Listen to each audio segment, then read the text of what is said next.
Hi, good day everyone. I hope you all are doing well. Today I have very interesting guest, and we just met by chance. My name is Dr. Khan, clinical psychologist, psychotherapist, speech analyst, therapist, and I am mental health advocate and autism advocate. And there's a lot of things that I'm doing, but today I'm going to talk with another amazing, whether you call it strong, amazing, vibrant, uh, smiley woman, Irene from Netherlands, Europe, and she has some interest because she was questioning me about autism, and there are a lot of things that we need to unfold today. But let me ask you to introduce yourself, and because you just said that you are doing different things, you just mentioned something about books, and you also mentioned something about trade you are doing. So, would you like to introduce yourself? Sure. Well, welcome to you all. Welcome to the audience. My name is Irene, and I'm based in the Netherlands, which is a country in Europe. I have a diagnosis autism since 2008, which is almost 15 years ago. And for now, I'm seeing it as a strength, as something that is part of me, and it gives me a lot of insights in my daily life, and I will come back on that later. And in my daily life, I am working full-time at a worldwide trading company. We trade a lot of dairy products, and I'm based in the export department, where I am responsible for all the export documentation, especially for the French-speaking countries, because I studied French linguistics in university. And when I'm not working at the export departments, I'm teaching French for students, and I am working as a human book for an association and organization called Human Library International. So, like, you are doing so many things, and your work is related to communication, if I'm not wrong. It's like communication and collaboration with the people, if I'm not wrong over here. If that's causing trouble. No. Why I'm saying this? I don't understand the question. Let me tell you something. When you talk about autism, because you said that you are diagnosed with autism, or you're autistic woman when you were like in 2008. And when we see about autism, the first thing that came and the first symptoms that are about communication, like deficit in communication, deficit in socialization. I don't even like the word of deficit, but in our terminology, deficit is different than another terminology, and your deficit is a different word for you. But that's why I asked the question from you, because it's all about communication, that you cannot communicate, Exactly. you cannot socialize. But if you look toward yourself, you're not just communicating with the community you are around, with your family, you're talking to the customers, you're talking to the companies, you're talking to different countries, and then you are teaching other language too, that is French. So it's like you are breaking a barrier, and we want people to understand that autism is different than the books, and you need a different criteria.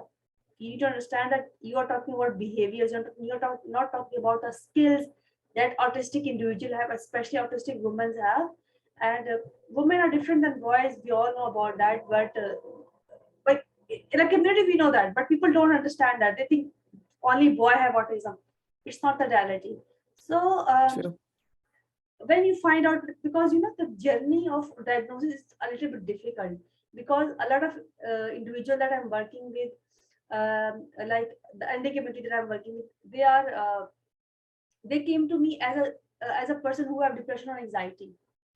Their main concern was not autism. So I just read it before, few months before, that autism is more like the people who come to you with depression and anxiety. They are late diagnosed autistic or ADHD individuals. Like, if you look toward that, you would see the pattern in their life. And when you came to know about your autism, how you get this idea, and how you wanted to go and get the diagnosis, and how was that experience for you? That's a good question, because I always had the feeling when I was young that I was having autism, but I wasn't tested, because I grew up in a small community, and when you were different, so for example disabled, you were excluded, so you were put in the out group instead of the in group. So when I was younger, I always felt there was something going on because I had different interests than the people in my primary school. The communication between them and me was different. And it went on for years and years. When I was in middle school, so in high school, I was bullied because I was different. And as I didn't have that much self-confidence, in fact, I had lack of self-confidence, I was always masking. I was a very easy victim to blame and to bully on. So that was quite heavy for me because I didn't know how to behave. I didn't know what code to use to defend myself. And I was always acting to be somebody else. And acting is a feature of people with autism because they don't want to show their true selves. Exactly. So when I was graduated from high school, I went to business school in the Netherlands. And one of the things that was very particular over there was the fact that organizationally, the organization was a mess. It was chaotic. And for me, for people having autism, chaos is killing because it gets people out of control. They are arranging a lot of things. They can't process the features. They can't process the stimulation. So they're always focusing on that details instead of details of studies. And that was the same with me. And during that time, I was having a failure to succeed. So I had an anxiety to fail. And I was searching help for it in the form of student psychologists, and they had a collaboration with the university. So I came to the university. I was contacted. I went to see a psychologist, and we had a treatment plan for 6 sessions because it was for the short term. And we made a plan, which was quite nice. However, every 3 weeks, I went there with the same recurrent problem. So lack of self-confidence, anxiety to fail, chaotic, and chaos gives me stress. So the same recurrent problems. And then I thought, okay, something else must be there because I can't put my finger on it. I need to have something for the long term. And then I was transferred to psychologists who specialized in people with autism. And I had 2 days of visiting the practice. And I was getting me tested. And after 2 weeks, I got my diagnosis, which was autism. Well, in fact, ASD, autism spectrum disorder. And for me, on the one side, it was a relief because now I knew, okay, it is autism, it is a form of autism, and I can see how to fulfill my life, how to live my life, because I live my life, but in another way, not directed. On the other hand, when thinking about the diagnosis, I thought, okay, you see, the proof's there. I will be excluded because people who are disabled will be excluded. They won't be accepted for the full person who they are. So just get rid of me, jump off a bridge, get me shot. I want to get out. However, I didn't make that choice because I knew that autism is a chronic disease. So it means it cannot be cured. There's no medication. However, there are ways for making it more livable because autism is an adaptation of yourself, but also an adaptation of the environment. And if that can be balanced, you can have a very functional life. So I made that choice. However, when I got my diagnosis, the social healthcare system in the Netherlands wasn't as broad and progressed as it is right now. So I really want to have a therapy in the hospital I was living nearby. Unfortunately, it was one of the 2 specialistic treatments offered. So all of the people in the Netherlands were coming there, and there was a waiting list for 2 years. So it was quite hard, but after 18 months, I was accepted over there. And it really was an eye-opener for me because I knew a lot of things about autism, and then I got an introduction, and it was such a relief. It was such a relief. It gave me so much directions, and it was really helpful. So, like you describe the journey, and maybe it took you 5 or 10 minutes to describe everything. But when we look toward the way you describe it, uh, uh, I know it feel hard, because when you feel that you are different from other people and you don't belong to them. I remember thinking about living in the Mars, and some, like all those stories, all those Star Trek or Doctor Who or time travel story, somehow it looked like so familiar to you, and it like so belonging to you, because you knew that all the time you're looking toward the people, and all the time you're looking toward the people how to behave, and you will look toward them. Either you need to laugh on this situation, or you need to cry on that situation. you know like I was Yes. working with a Yes. girl, and she told me that she don't know how to behave in a certain situation. So there was some death in her family, and she said that I didn't know how to do that, how to cry. So in the realm of that high form of emotional experiences, she was not able to sit over there, so she left that room and she go away, and everybody was pushing her to come and sit there and to cry at this place. And she was saying that I'm so guilty that I did not find that. So Yeah. we need to understand that we all need to understand that the emotions are different for us, maybe expression are different for us, understanding is different for us, and the people around us, they are sometimes confusing too. People are confusing too. Like, for example, if you look toward yourself, there was True. no, I think you might thought that you don't have confidence, uh, like anxiety you have. But if you look toward yourself right now, the profession that you have, it's all about confidence. I mean, you cannot utter a single word from your mouth if you don't have a confidence. And now you are there, uh, you're working in a chain, and you're working in an organization where you are working worldwide. And if you talk about teaching a language that is French language, and that is another thing too. And the point we all need to maybe understand, maybe as an autistic individual, that the more we get into our own skin, because we need to understand that when we are masking and when we are not masking, and sometimes you don't even understand that you are masking, or what is your masking behavior, and what is your reality, what you are feeling about that.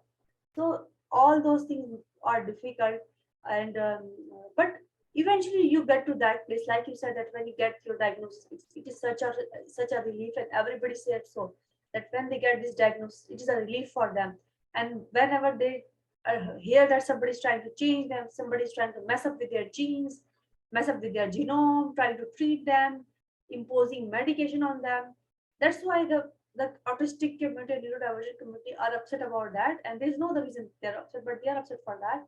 And we need to understand that um, even as autistic individual, if you're two women is in the room, they both are different.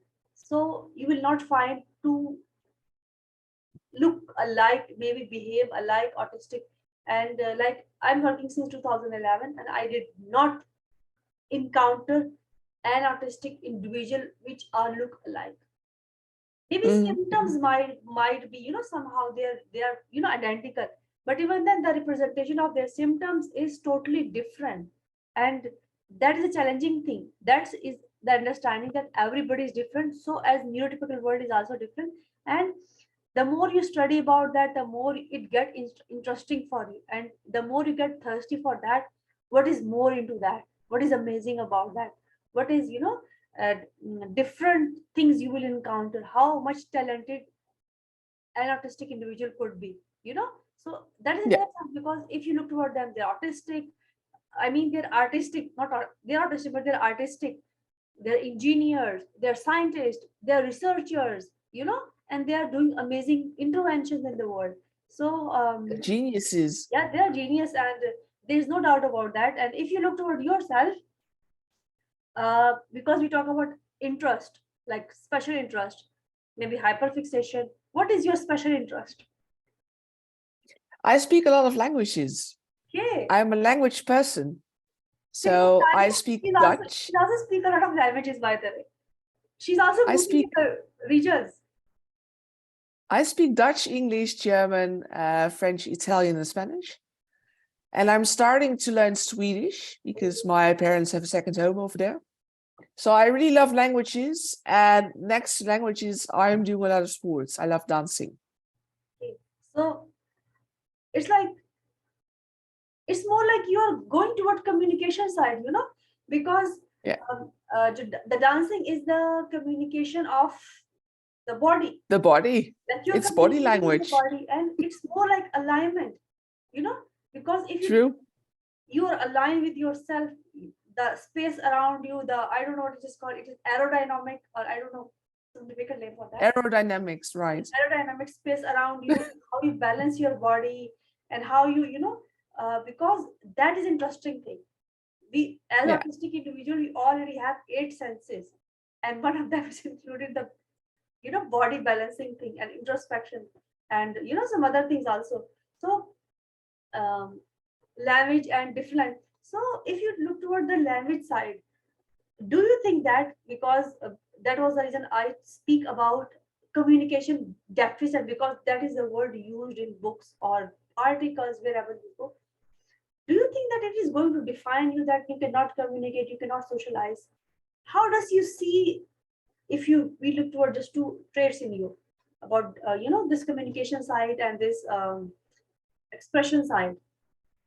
Concerning my autism and my communication, Yeah.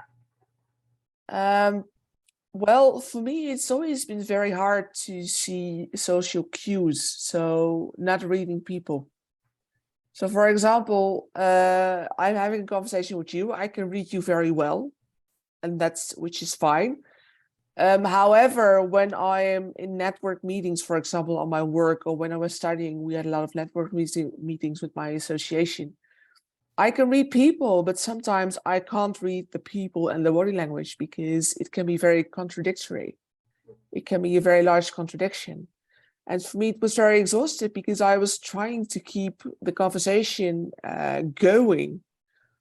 And I can network very well, but if you want to expand it, for example, in a more thoroughly friendship, for me, it's very hard because I don't know how it works. I don't know the cues. I don't know how to react. And in my mind, I am doing a lot of things by heart. So a lot of expressions are in my mind, are in a drawer in my brain. Sometimes when situations are exceptions, for example, when exceptional situations are occurring, it's hard because I don't know what to say. I'm empty, my head is full, I can't function. And for people not having awareness of how autism is working, it can be very hard to understand why I can't say anything, why I can't show or express my clear communication at that particular moment. And that's sometimes very hard. So what helped me a lot, I don't know how you are preparing your meeting, but what I do is I prepare myself well enough. Like this is interview. So I did not might, I did not maybe I did not did the preparation the way I will do for my presentations, like the usual discussions I'm talking about. Like if suppose I'm going somewhere and I have to talk about certain things, then I will do preparation for that. I will read for that. If I have a support group, then I will read for that. I Yeah, cannot go blank to some place. You know, no, if I say this to somebody that no, I am doing preparation, they don't. They say that you're not doing that. Like no. you're joking with us, and it's not like that. I have to do a lot of preparation, and sometimes it look very easy because I'm talking about the communication part. Communication is not about the words coming from your mouth. It's your speech and communication are two different things. Speech is you speak, you utter sound, and you make a sentence and stuff like that.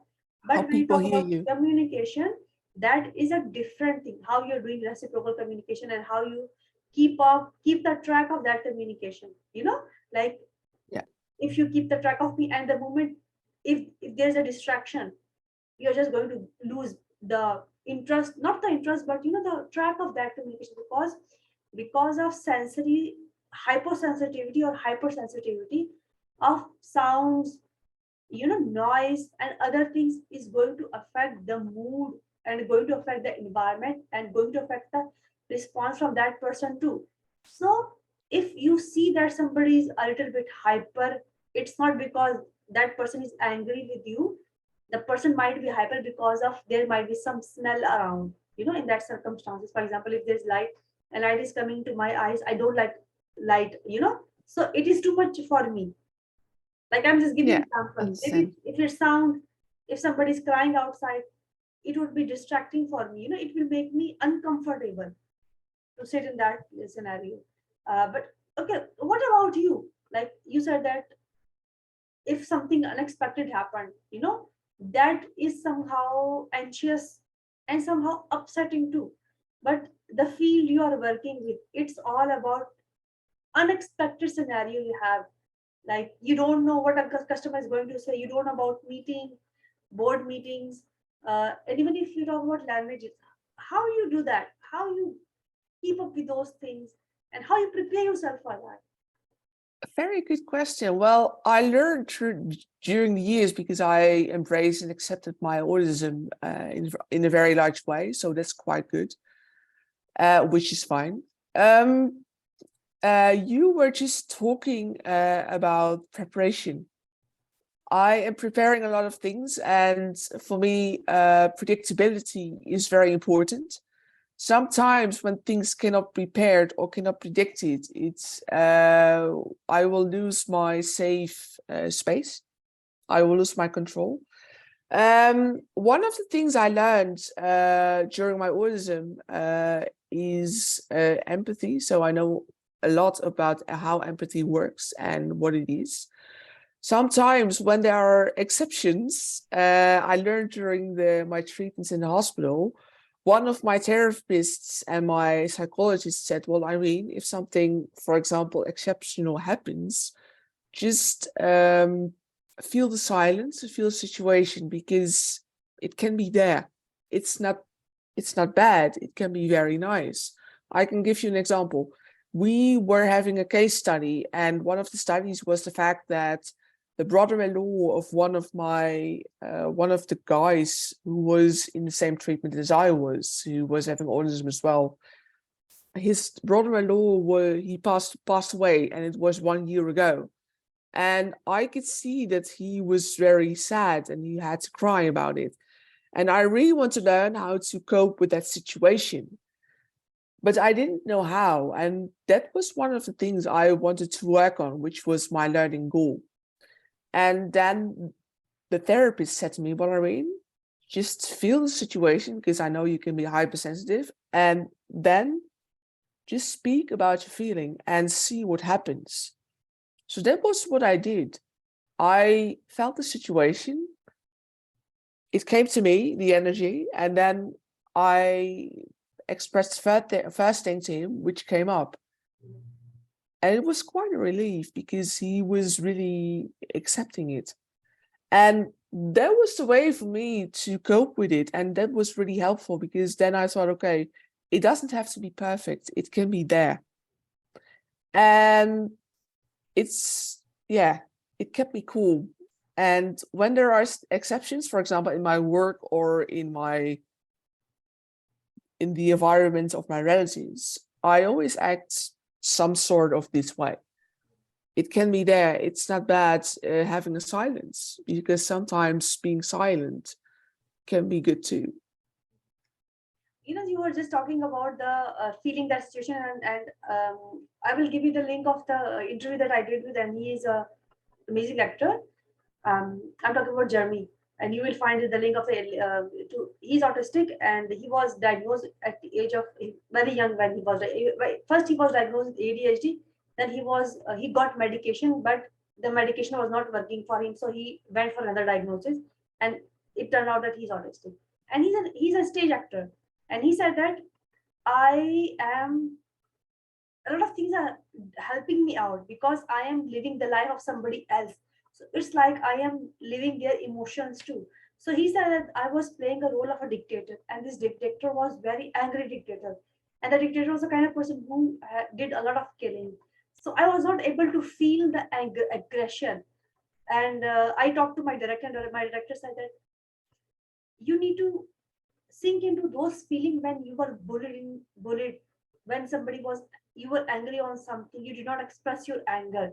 So he said that I thought about all those things and it Yeah. filled me with a lot of rage. And he said that I take out all that rage of my childhood in that character. And my co-actor told me that we are so afraid of you at that day. Like you could be so much aggressive, you know. So like he was keeping because we don't express our aggression to other people because we are empathetic. We don't want to feel we don't want to hurt other people even if they are doing bad with us, even they are giving us something harm to us. We don't want to hurt them. That's how we are. We have to accept that reality because we are We are empathetic. very sweet people. Yeah, so this is how, and it helped him a lot to bring out Yeah. that rage because he was you learn masking and you learn to live the life of other people and you're acting like that. So even then, that is amazing way, like you said that, because sometimes it is important to understand. I was working with a girl and she told me that, like, she Yeah. was 12, 13 years old. She said that I Yeah, cannot cry.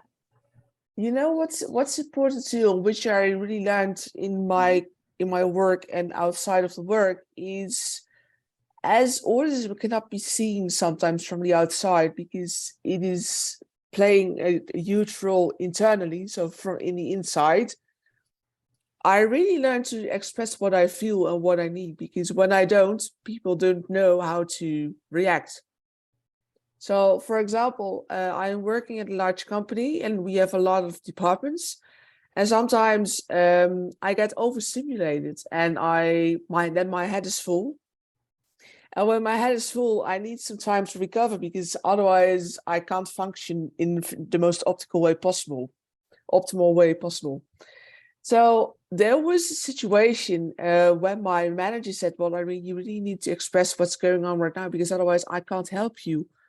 I would love to help you, but if you don't express to me what's going on right now, I can't help you in the best possible way. And that was quite scary for me. But afterwards, I thought, okay, this needed to be happen. This needed to happen. And it did. And it was such a big eye opener. And that's what I always try to do. However, not everybody in the world is aware of autism, or otherwise they are saying A and stating B. So sometimes I do not want to share it because people are misusing it, they're abusing it. And I experienced this. That's why I always are somewhat having an anxiety still. So my next question is, like you said that uh, you sometimes you don't want people to know that you're autistic. So do you tell your organization that you are autistic? Do they Yeah. know these things, or do they provide you reasonable adjustment? Because it is important to understand that what your needs are, what are your sensory needs, and then they will act according to that. So are you able to get some reasonable adjustment in your environment or not? Yes, I can give you two examples. My current employer, I'm working there for almost 2 years and I got a fixed contract, so that's quite nice. And when I was having my interviews, we had 4 rounds.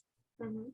And during the 4th round, I told them that I was diagnosed with autism Mhm. because I did it with the two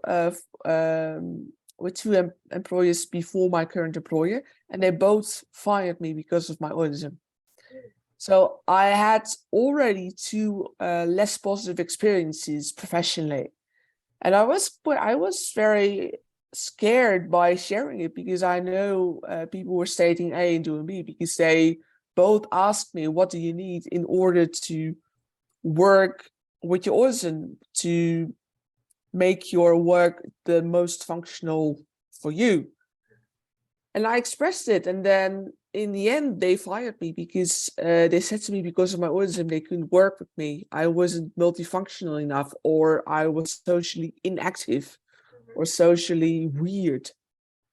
And I was quite mad about it because I expressed that in advance to them, so they were aware of the fact. Second, they fired me for the things I was vulnerable about, which I was sharing in my total openness. So I thought, okay, what will happen after? What will happen after this? So my current employer, I expressed my feelings about my diagnosis of autism. And I was quite scared because I thought, okay, they can either have two choices. They can say no, or they can say yes. There was nothing in between. And then after 10 minutes, they gave me a ring because they made me a job offer as well as a salary offer. And they said, but Irene, it's so good of you sharing your diagnosis of autism, that we have a lot of colleagues having autism. So what do you need? It's 3 years ago and it's still working. But there was one thing, because I started during the COVID pandemic. So they had to do a very provisional working and training scheme for me, because the people who were going to train me, they were both on maternity leave. So I had to be trained at a distance, so from my home, because we were required working from home. But that went quite well because I didn't have any rush. I didn't have any stimulations. I can do it in my own space. The only negative thing was when I was coming to the office, because they wanted me to experience the office life as well, there was nobody to train me. So I didn't really have a very clear image and feeling of the work I was doing now. Fortunately, it changed after 2 weeks. So with this in mind, I am very happy that it worked out this way. So it's more like, But I was open about it, even when I didn't wanted it to. okay, there's something very amazing thing I would say about community, our community. And this is what I feel also, that you have to find your way out. If you're even working with a therapist, even if you're working with a counselor or mental health professional, at the end of the day, you have to make your way from that. The job of the professional is to elaborate things about you. Like, this is what I do, that I don't start criticizing people that you don't have this, you don't have, that we cannot be all. And the reality of the life is, if we talk about neurotypical community, if we talk about the whole world, everybody is different. Everybody come with limitation.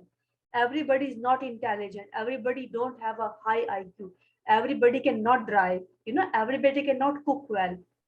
Everybody cannot paint. So this is the reality of the life, and we have to accept the diversity side of the community, and we have to accept that everybody is diverse. So even either it's either if we talk about neurotypical community, they need to understand that fact too, and we all need to understand that we all are different. Everybody have different needs. So if you are doing something different for one person, it's not that you're doing different for that. You got the courage to talk about your autism to the office because you had some experience, and either it's good, either it's bad. But if you didn't tell them before, you wouldn't have come to this level now you are today. You might not be able to create a safe space for yourself in the environment, and safe space for yourself in the office that you're right now, and you choose to speak up for yourself, and that was brave of you. And that was, like, I would say that that is Yeah. amazing thing, that you decided to stay on your ground. Maybe it was a fearful experience for you because you got rejected for that. But I think we all know that we get rejected for so many things in our life, like even if you talk about bullying in the classroom, not having friends, not able to understand that how to act in certain situation, and how to do certain things, or how to carry out certain communication. But the uh, the beauty of the human mind is that we all are different, we all are unique, and we all function in our own way. So it's not even about Exactly. superiority or inferiority. Nobody is superior. It's not that we are superior, they're not. It's not even like that. And I think we all want people to understand that what does a neurodiversity mean. You might just need to maybe speak slow. You just don't need to give us so many things at the same time. We cannot process a lot of instruction at the same time. One thing at a time, systematic thing, clear instruction. We need clear goal in our life, clear Yes. agenda. Like, for example, if they give you some assignment, they need to tell you that what do they want from you, what is the Yeah, end goal. That is going to help you out, and I think they can do that. sure, true. Okay, so let's talk about the love of language that you have. Because if I also like to people learn different language, English might maybe fourth language, and I can read some language too. I can, maybe you can, speak something, but maybe you don't understand those languages. If you talk about expression, like emotional expression in the language, learning different languages is a unique experience. How is helping you out to understand the expression in the language of emotional expression? I would simply ask. Um, well, good question. If I'm talking about my French, for example, because I studied French and I lived in France for several years, it's very, this language has a lot of different emotions and different expressions, as well as different melodies. And I'm referring on my master's thesis because the subject of my master's thesis was interjections, and it means using several some words, for example, to make things short. So, for example, hey, how are you doing? Oh, okay, okay. Well, what came out, and France, to be honest, has different regions. I think Pakistan has different regions as well. And in some of the regions, they are speaking dialects. They are not speaking the standard language. For example, in France, they have the French, which is spoken in Paris, which is standard French, but they also have French spoken in the regions around Paris or in the north, the south, the west, and the east. And what I was researching at was the fact that when people are using several words, short words, for example, subverbs, how it is interpreted. So, for example, intonations, which means the tone and the voice of the word, or the manner or the tone which is used of when this word is spoken or pronounced, it can make a lot of sense. Exactly. So, for example, if I'm speaking, hey, with a very high note, it can have another sense than when I'm speaking, hey, with hey. Well, Exactly. we put High it and low. very broader. Yes, high and low. So high intonation, low intonation, or high tone or low tone. And it was proven. What was very, very interesting as well, I was working together on another research with this German researcher, Christian, and he was doing research of the Chinese language. Okay. And in Chinese, you can say a word, for example, this was an existing word, asa, in four different on four different ways. So four different notes, for example, high, middle, low, with four different meanings. And it was very interesting that came out, because it was the same conclusion I found out with my thesis. So the way a word is pronounced, for example, if it's used with a high intonation or with a low intonation, it can make a lot of sense. And it's so interesting finding that out. And it's the same with communication in general, because when, for example, I'm having a conversation with you, being autistic or not being autistic, when you have a very high energy of talking, it can be perceived very different than, for example, when you have a very calm energy. And I still think it's very interesting to see the both interpretations. And that was one of the things I find really interesting. The thing is that, like, I just this maybe shared in this my last week in one of a group. I speak very fast, and Yes. there's so many people need so many reasons to judge you. So talk slow. And I said that, do you understand that I speak, if I'm speaking fast, Then I'm thinking fast too, and I'm writing also very fast, and then my body movements are very fast. What I'm going to slow down. All the Hmm? processes I need to slow it down, and that could be difficult for me. Let me tell you something else also. Like in our country, there are maybe 73 languages, maybe more than 73 languages. And basically, I belong to North, like I belong to KP. So my language is Pashto. And that is a very high tone. We talk in very high tone and talk very fast too. And there are so many other traits that you could say that could be misinterpreted maybe as autistic. Maybe people do not even think about that you're fighting with each other. Maybe you're having a normal conversation, but for other people you're speaking very fast. So the way I am speaking, that could be a normal form of conversation in our area where I belong. But like for example, I grew up in different area, that is or the other language area, that you could say that English is my third or fourth language, and I heard other language too. And there's some Arabic version too, and there's some, So the point is that Hmm. having so many languages around you and having different kind of tones, and some tones are very high, some tones are very low, some pitches are very high, some pitches are very low. And at the end of the day, we need to understand that the outer appearance of person is not going to determine how you're going to perform in certain things. The looks good can be cunning too. It is going to deceive you too. You need to understand that if somebody look very, like for example, if there's somebody, let me give some example. If you talk about eye contact, in certain cultures, giving eye contact is something like if you don't give the eye contact, that it is called your cunning. You're deceiving that person. In some cultures, if you're not giving eye contact, it's kind of a respect. Like you lower your gaze in front of that person. So if you talk about autistic individual, they cannot give you eye contact. It means that they are lying to you.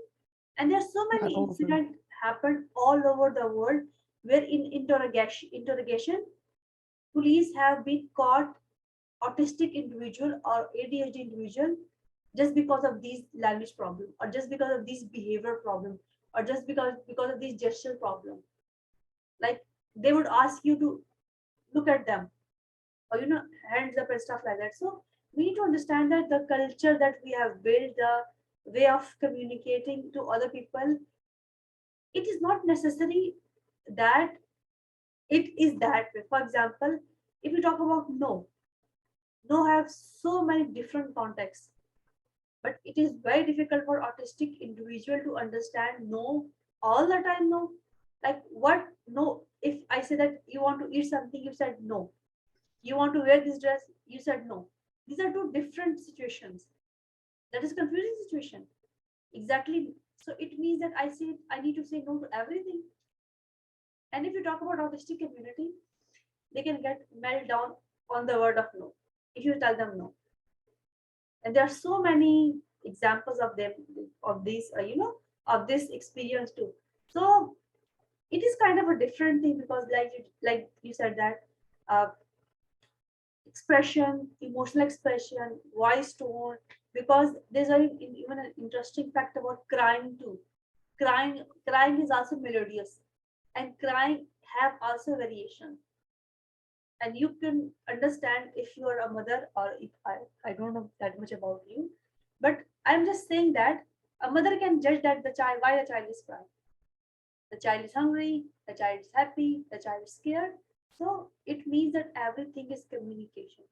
But understanding and difficulty to understand that communication is is kind of a challenging thing for autistic community. And sometimes it is challenging, sometimes it is overwhelming. And if you look toward the culture context, and if you look toward yourself, and like your office people were saying that there are other people, autistic people in your offices too. So how you find them, like if you have a lot of autistic community around you, how it help out you working, or it is also still a challenge for you, Being emotional, you mean? like overall, like are they able to understand what you want to say to them? They drain a lot of your energy, they're at your level, they're not toxic, they're You mean understanding. the people? Yeah, You mean the people in my environment? yeah. Well, some of them, some of the people in my network are having autism as well, so we That's can what I read each other very well.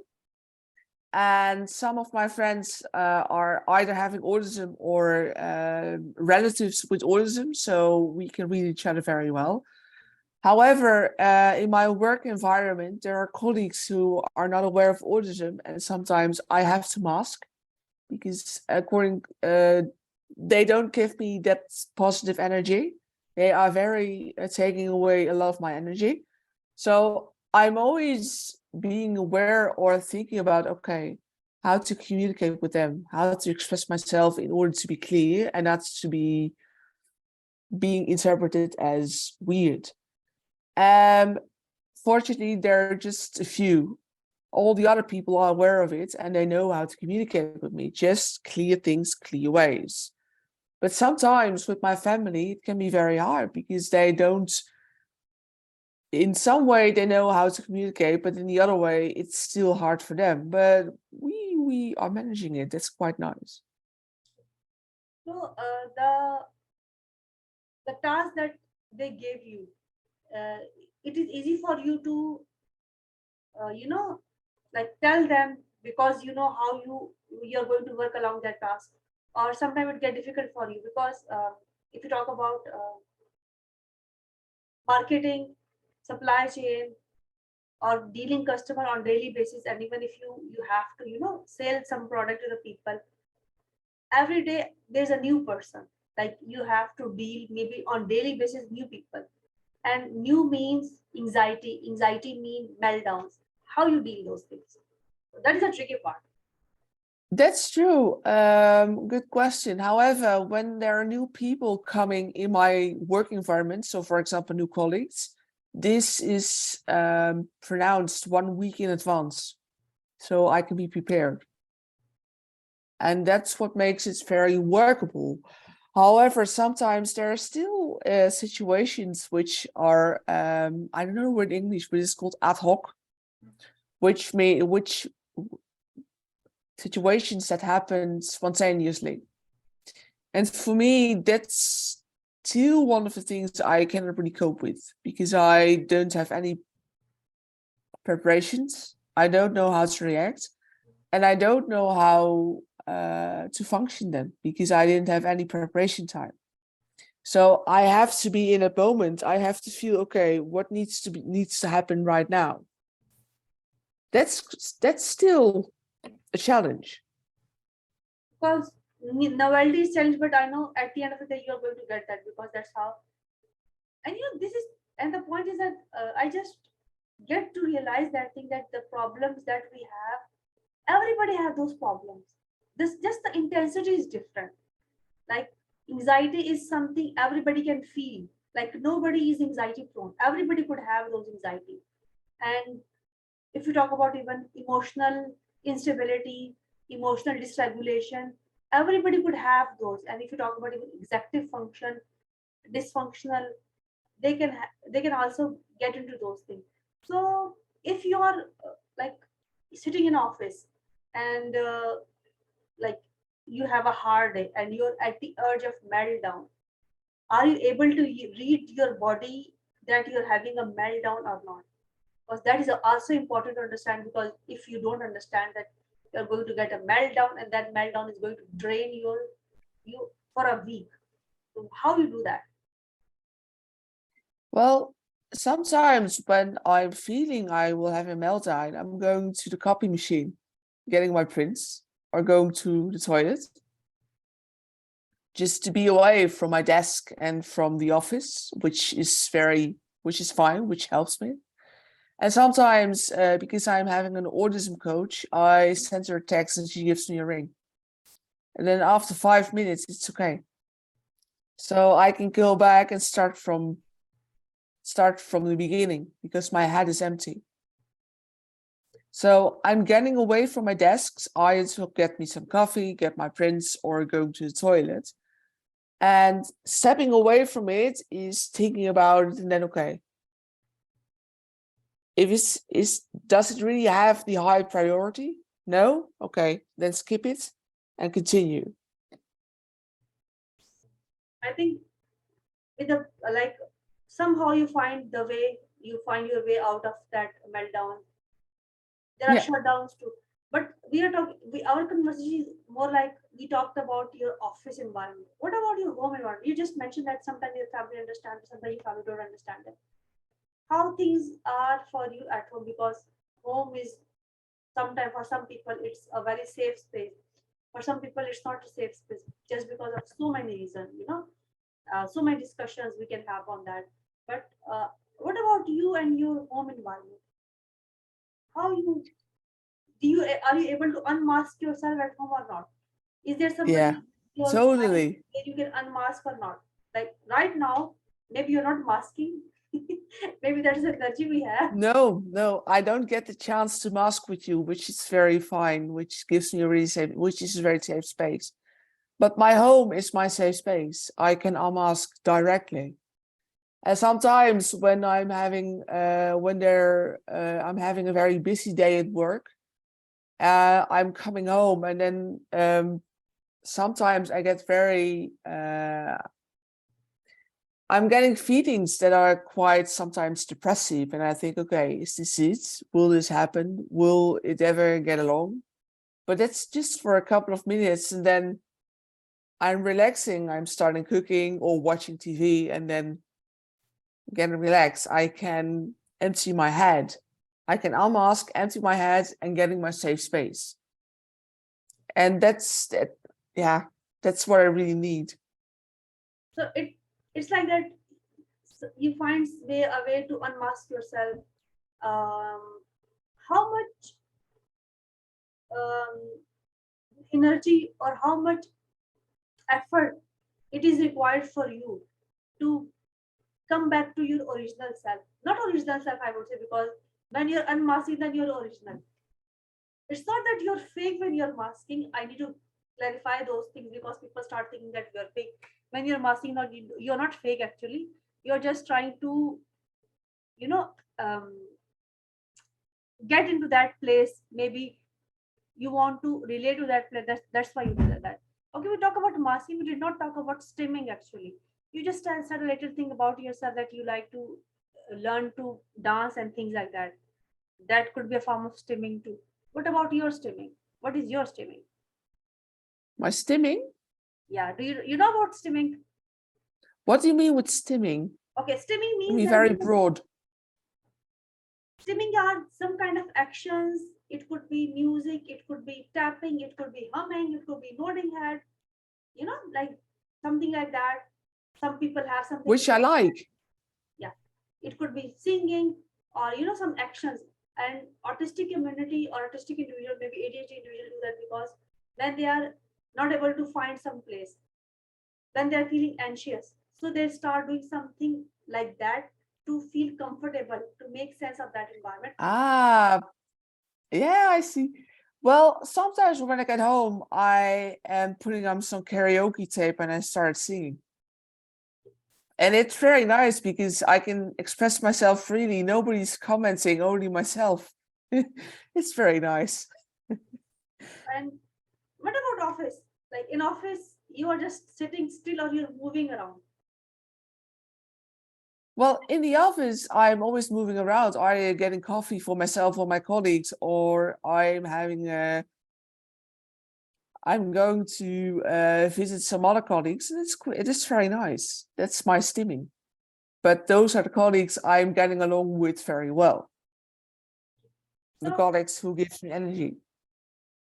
so it's like you if you look toward yourself, it's more like a movement. And your personality is more like, let me just try to describe it, more like a outward, like if you talk about language, it's speaking, communication. And if you talk about you're more interested in learning dance, it's also a moving language. So that is was quite an interesting part. And that's why when you said that you're learning a lot of languages, that's how maybe you find a way to relate to the external world, you know just to find a Yeah. balance between yourself and the world. And and that's good that you find it out.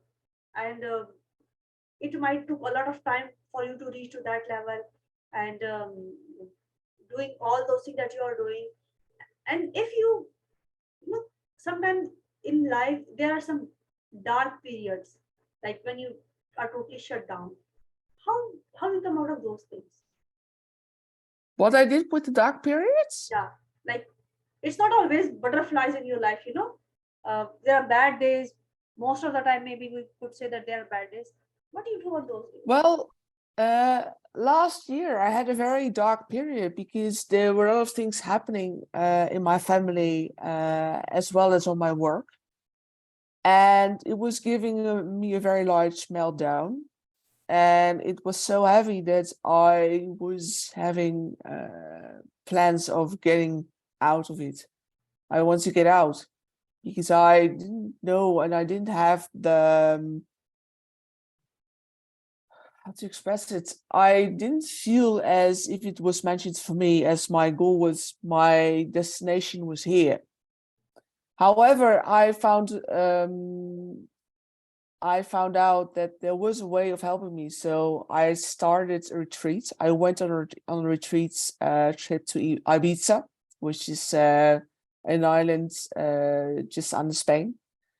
And they were organizing a retreat vacation. And during the retreat, I really found myself.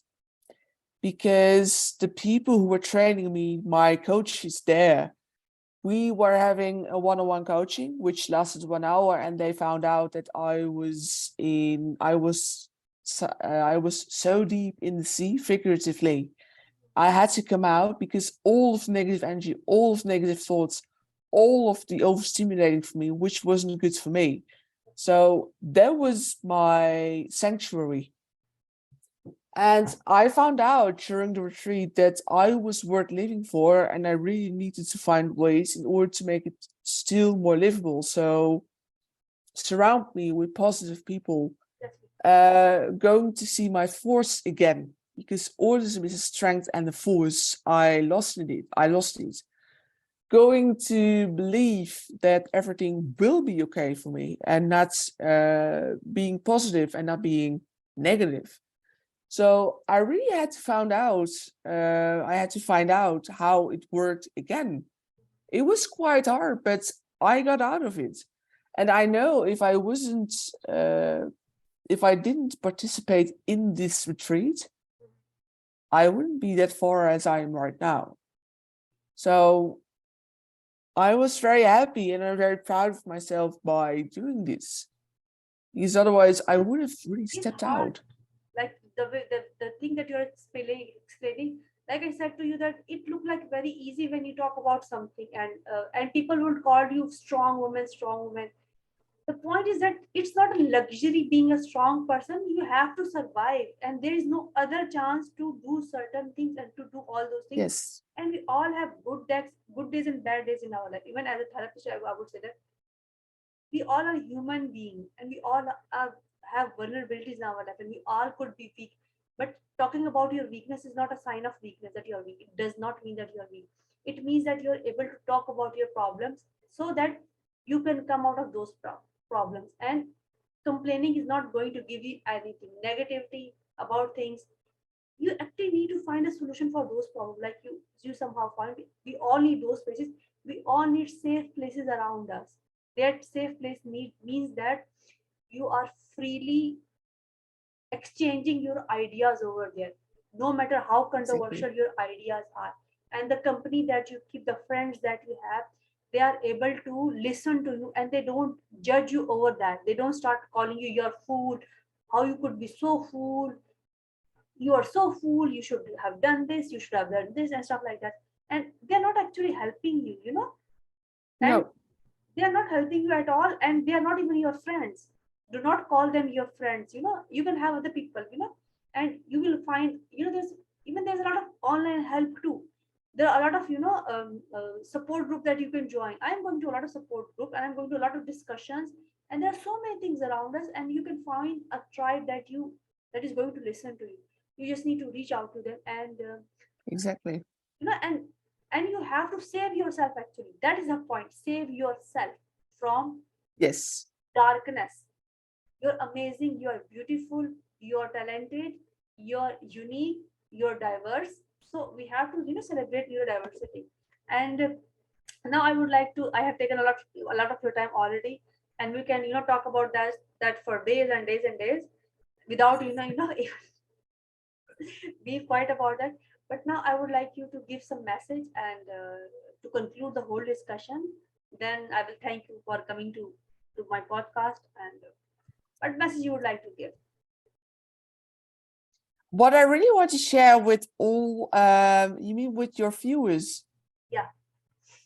Well, we discussed already a lot of things. And first of all, I really want to point out that being open about your autism or another issue you are with is giving a lot of openness. Showing your vulnerability is really a force. It is a strength, and that's my first point.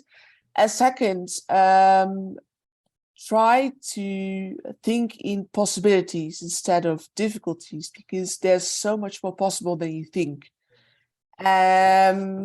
So if things are not going the way you want, just think about what's possible. So for example, with my autism, people always trying to point out the weak things.